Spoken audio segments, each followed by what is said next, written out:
Di kedalaman lautan biru dari dunia bawah laut, sekelompok ikan hiu menemukan peti harta karun yang dilapisi kilauan emas. Ketika mereka sedang berburu mangsa yang segar, mereka mulai mengitari kotak itu. Mereka berusaha untuk membuka peti tersebut. Namun mereka gagal. Peti ini sangat rapat dan tidak bisa dibuka. Kotak itu sudah pasti berisi emas. Lihatlah, berkilau. Apa kau pikir itu cukup untuk membeli kerajaan bawah laut? Geng hiu yang menakutkan ini membuat suara teriakan kuda laut dengan mengibaskan ekor mereka dengan cepat untuk membuka kotak tersebut. Tapi kotak itu tidak bergerak sama sekali.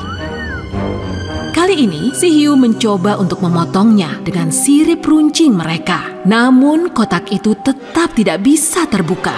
Sebagai usaha terakhir, mereka menggigit kotak itu menggunakan gigi-gigi mereka yang menakutkan. Tapi kotak itu tetap tidak bisa terbuka. Pasti ada cara lain untuk membuka kotak ini. Hiu itu datang melalui pasir-pasir di sekitar kotak tersebut. Saat itu, terlihatlah seberkas cahaya terbang ke arah pasir bersinar sangat terang. Itu bersinar sangat terang. Seseorang pasti akan melihatnya. Kita tidak akan mampu menyembunyikannya. Sementara itu di kerajaan bumi, Pangeran Edward dan Arya si Putri Duyung bepergian dengan menggunakan kapal. Mereka melihat sebuah botol mengambang di atas air. Cepat, berikan botol itu kepadaku. Seorang tentara dan pasukannya menangkap botol itu dan menyerahkannya ke Pangeran Edward. Sepertinya ada yang butuh pertolongan, pangeranku. Pangeran mengambil surat itu dan mengeluarkannya dari botol. Warisan pulau kami yang tersembunyi selama berabad-abad dan peti emas kami telah hilang. Jika kami tidak menemukannya, maka pulau kami akan mengalami kegelapan selamanya. Ditulis oleh orang-orang dari Pulau Bayangan. Benar dugaanku. Orang-orang dari Pulau Bayangan membutuhkan pertolonganku. Jika tidak, matahari tidak akan pernah bersinar lagi di pulau itu. Tanpa membuang waktu, Arya melompat ke dalam laut. Kakinya berubah menjadi ekor Putri Duyung. Sesaat setelah dia masuk ke dalam air, dia melihat ke dalam terumbu karang untuk menemukan peti itu. Namun, dia tidak menemukannya. Dia berkeliaran di antara tumbuhan laut, tetapi peti itu juga tidak ada. Ketika dia merasa putus asa, dia melihat sebuah peti yang bersinar terang. Pada saat itu, 3 hiu sedang berusaha membawa peti emas tersebut menggunakan hidung mereka. Aku akan memberi kerajaan Poseidon dengan emas ini. Dan aku akan menggunakan gigi emas yang ada di dalam peti ini. Dan aku akan membeli lumba-lumba dan akan menungganginya. Hei, pergi menjauh dari peti itu. Kalian tidak boleh menyentuh barang milik orang lain tanpa izin. Peti itu adalah milik penduduk Pulau Bayangan. Geng hiu itu mulai mengitari Arya untuk menakutkannya. Semua yang ada di lautan ini adalah milik kami, Putri Duyung Cilik. Ketika geng hiu itu akan menyerang Putri Duyung Cilik itu, Arya berenang dengan kekuatan ekornya yang luar biasa dan dengan mudah mengambil peti emas itu dan memindahkannya. Geng hiu itu terkejut ketika melihat Arya mendapatkan peti itu dengan mudahnya. Lalu mereka segera mulai mengejarnya. Kami yang menemukannya, itu milik kami. Tinggalkan itu sekarang.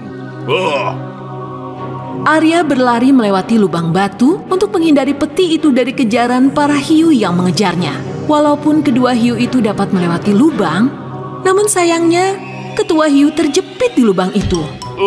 Selamatkan aku! Aku terjebak di bebatuan.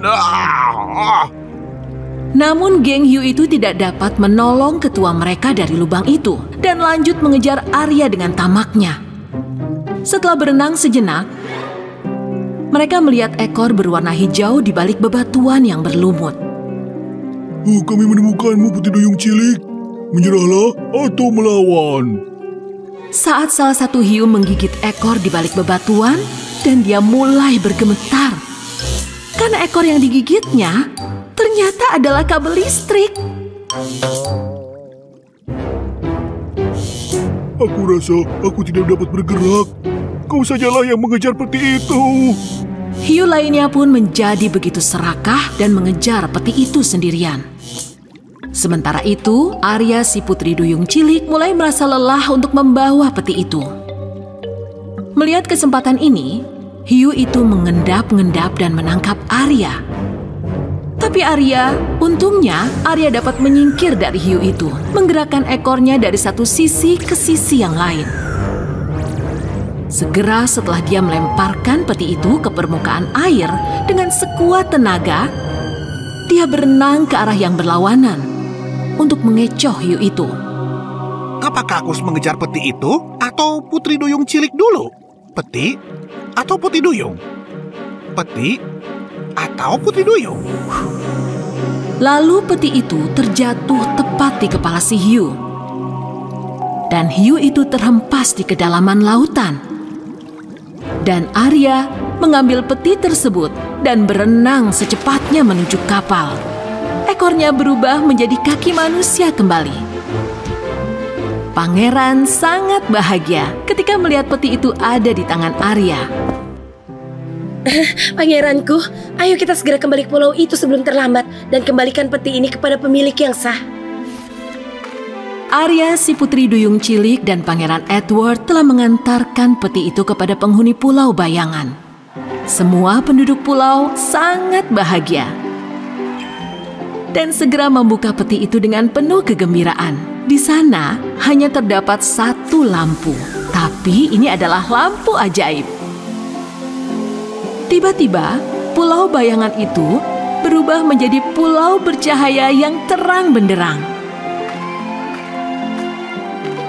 Arya dan Pangeran Edward bersiap untuk berlayar lagi, pergi meninggalkan pulau bercahaya itu. Pada saat itu pula, geng hiu menemukan peta harta karun lainnya di dalam laut. Wah, lihatlah, ada peti harta karun lain.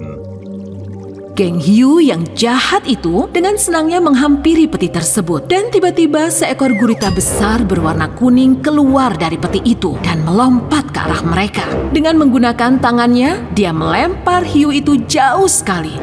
Tidak!